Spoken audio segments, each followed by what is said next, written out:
Pancreas एक और चीज प्रोड्यूस करता है जिसका नाम होता है insulin. Insulin which helps in the break down of sugar.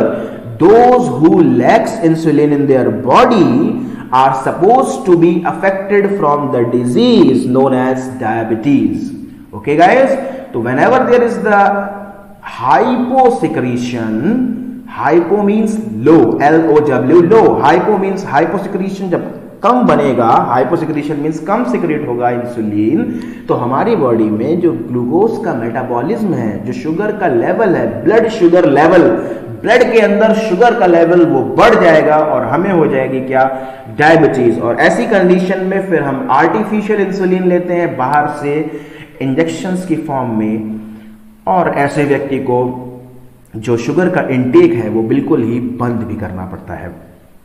तो बाइल का काम क्या होता है, जो कि लिवर के द्वारा प्रोड्यूस किया जाता है, उसका काम होता है break down of fats into smaller globules, और इसी को एक नाम और दिया गया है, emulsification of fats. Emulsification of fats क्या कहलाता है, break down of fats into smaller globules by the action of bile. This is called as emulsification of fats. इसके बाद फैट्स का डाइजेशन इजीली हो जाता है। Pancreatic juice contains the enzyme trypsin. जो पैनक्रियाज होती हैं वो एंजाइम प्रोड्यूस करती हैं ट्रिप्सिन, और ये ट्रिप्सिन जो लाइपेज भी प्रोड्यूस करती हैं, ट्रिप्सिन और लाइपेज दोनों एंजाइम प्रोड्यूस करती हैं, और ट्रिप्सिन ब्रेक करता है प्रोटीन को और लाइपेज ब्रेक करता है उन इमल्सिफाइड स्मॉल ग्लोब्यूल्स को। यहां पर मुझे एक बात और ध्यान आ गई कि जो हमारे ग्लैंड्स होते हैं ये 2 टाइप के होते हैं, एक्सोक्राइन और एंडोक्राइन। एक्सोक्राइन ग्लैंड्स वो ग्लैंड्स होते हैं जो अपने द्वारा बनाए गए एंजाइम को डक्ट्स की हेल्प से, स्मॉल ट्यूब्स लाइक स्ट्रक्चर की हेल्प से सिक्रिएट करते हैं। जैसे कि हमारी बॉडी में जो स्वेट प्रोड्यूस होता है, जो पोर्स है हमारी बॉडी में, उन पोर्स से स्वेट प्रोड्यूस होता है, बहुत ही स्मॉल ट्यूब्स होती हैं। इसके अलावा सलीवरी ग्लैंड में भी ट्यूब्स होती हैं, वो ट्यूब्स हमारे माउथ के अंदर सलाइवा को प्रोड्यूस करती हैं। तो वो ग्लैंड्स जो अपने द्वारा बनाए जाने वाली सिक्रीशंस को ट्यूब्स के जरिए, डक्ट्स के जरिए सिक्रिएट करते हैं, वो कहलाते हैं एक्सोक्राइन। और वो ग्लैंड्स जो अपने द्वारा बनाए जाने वाले हार्मोन्स को, एंजाइम्स को विदाउट डक्ट्स डायरेक्टली ब्लड के अंदर पोर करते हैं, ब्लड में सीधा रिलीज कर देते हैं, वो कहलाते हैं एंडोक्राइन ग्लैंड्स। तो गाइस, ग्लैंड्स 2 टाइप्स के, डक्ट्स के आधार पर एंडोक्राइन और एक्सोक्राइन, और वो ग्लैंड्स जो दोनों की तरह वर्क करें, एंडोक्राइन की भी तरह वर्क करें और एक्सोक्राइन की भी तरह वर्क करें, वो कहलाते हैं मिक्सोक्राइन, MIXO, मिक्सोक्राइन ग्लैंड्स या हेटेरोक्राइन ग्लैंड्स। पैनक्रियाज इसका एक बहुत ही बढ़िया एग्जांपल है।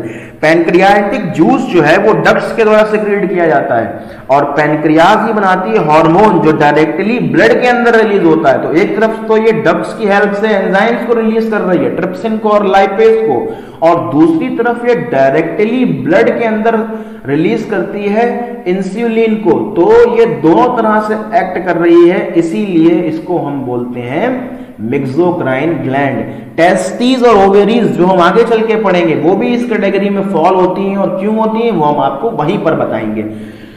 Small intestine, site of main absorption, तो इसकी जो ग्लैंड्स होती हैं इन स्मॉल इंटेस्टाइन की, जो कि उसकी वॉल्स में मौजूद होती हैं, वो प्रोड्यूस करती हैं इंटेस्टाइनल जूस, और वो कार्बोहाइड्रेट को बदल देता है ग्लूकोज में, फैट्स को बदल देता है फैटी एसिड्स में और ग्लिसरॉल में, और प्रोटीन्स को बदल देता है अमीनो एसिड्स में।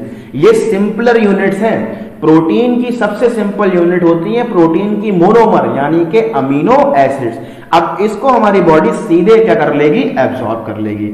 इसके अलावा जो क्वेश्चन पुटअप होता है एग्जाम में, वो बहुत जरूरी है कि हमारी जो स्मॉल इंटेस्टाइन होती है, स्मॉल इंटेस्टाइन की वॉल में जो वॉल्स होती हैं उसके अंदर ब्रश बॉर्डर की तरह, जैसे ब्रश का एक बॉर्डर होता है, जो ब्रश हमारे यहाँ पेंटिंग में हम यूज करते हैं, उसका जो बॉर्डर होता है, जो उसके हेयर्स होते हैं, या हम ये कहें कि हमारे हाथ की फिंगर की तरह प्रोजेक्शंस होती हैं, संरचनाएं होती हैं, बनी हुई स्ट्रक्चर्स होते हैं, जिनको हम बोलते हैं विली। और ये विली क्या करती हैं, स्मॉल इंटेस्टाइन के अंदर एब्जॉर्प्शन के एरिया को बढ़ा देती हैं।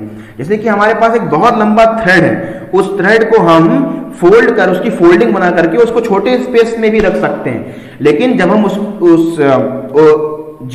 हमने उसकी फोल्ड किया हुआ उस फोल्डिंग को अनफोल्ड करें तो वो थ्रेड काफी लंबा हो जाता है। इसी तरीके से विलीज हमारी स्मॉल इंटेस्टाइन में प्रेजेंट होती हैं, जो स्मॉल इंटेस्टाइन का सरफेस एरिया बढ़ाती हैं, and that helps in the absorption. तो small intestine, what is the role of villi? The question which generally to be asked in the exam is that what is the main function of villi that are present in the small intestine? The answer will be villi increases the surface area of the small intestine. They have rich supply of blood too and increases the surface area for the absorption of the digested food. It's a very important question. इसके बाद जो कुछ भी यहां पर digested नहीं होता है वो होता है लार्ज इंटेस्टाइन में। फूड को लार्ज इंटेस्टाइन में भेज दिया जाता है। लार्ज इंटेस्टाइन में मेनली वाटर एब्जॉर्ब होता है और वेस्ट मटेरियल को टेम्पोररली रेक्टम में हम स्टोर करते हैं और फिर एनस के थ्रू पास आउट कर देते हैं। तो ये एक आपको समरी मैंने कोशिश की आप तक पहुंचाने की डाइजेशन की।